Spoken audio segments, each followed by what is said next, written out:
और previous section में हमने क्या पढ़ा? प्रॉपर्टीज ऑफ मेटल्स, यानी कि physical properties of metals and non metals. और फिजिकल प्रॉपर्टीज में क्या था? Malleability, sonority, density, conductivity, ductility, tensile strength, colour, appearance.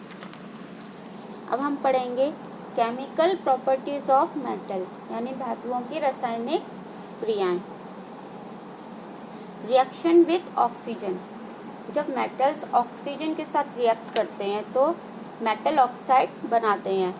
तो different metals react with oxygen under different condition.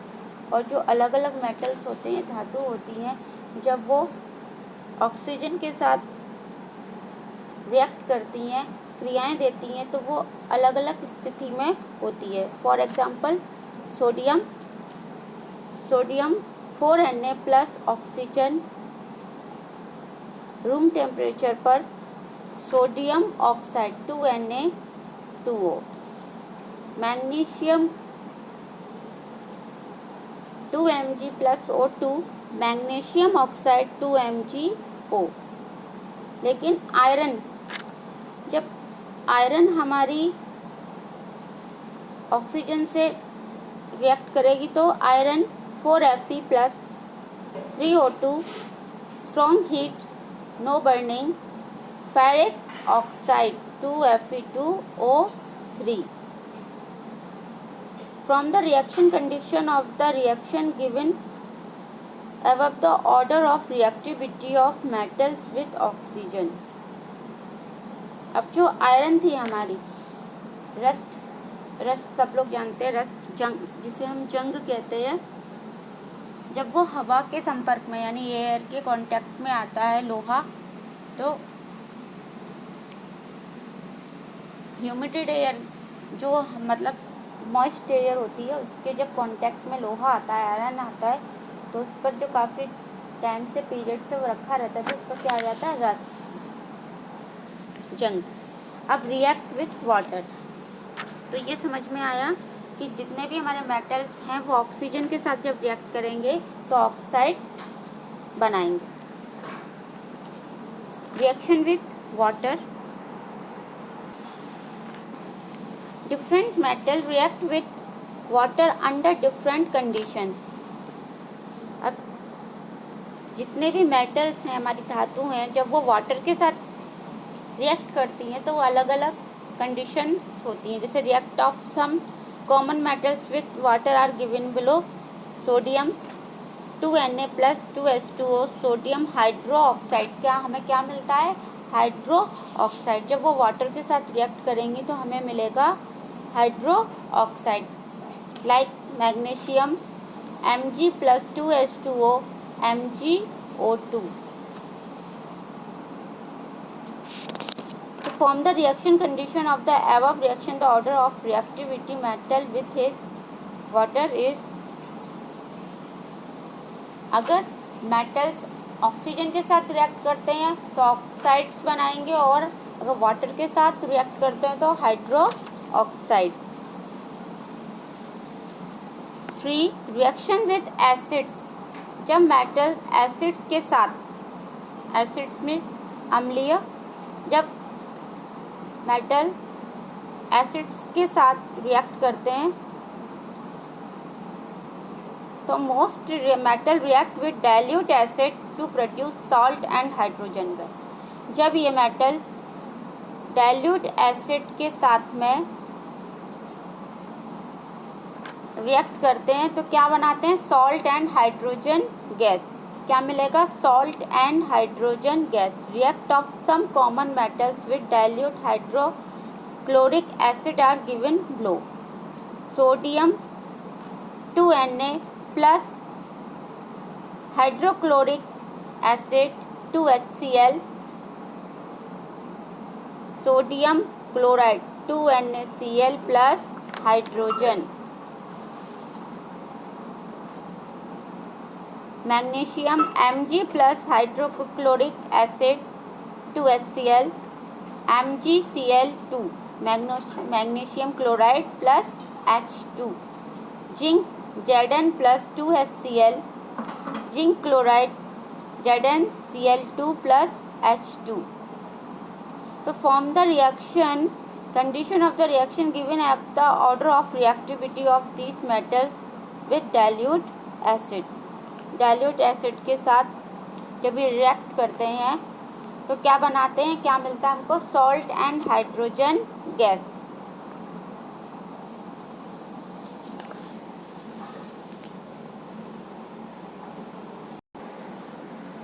Reaction with bases alkalis, certain metals like zinc, aluminium react with strong bases, bases यानी क्षारीय.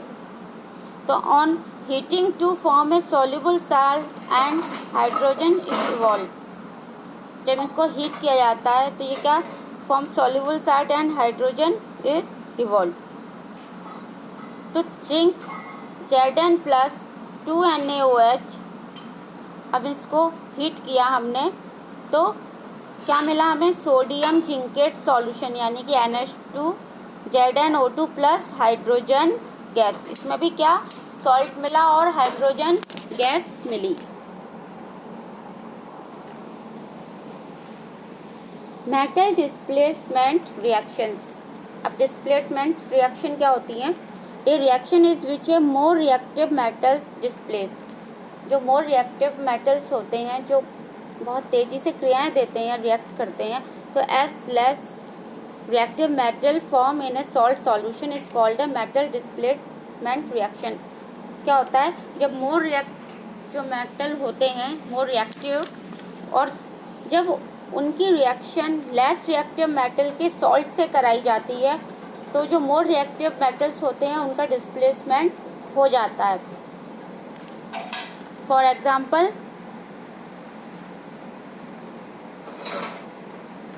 take a test tube and 5 ml of dilute copper sulfate. हमने एक test tube ली और उसमें क्या डाला, dilute copper sulphate solution.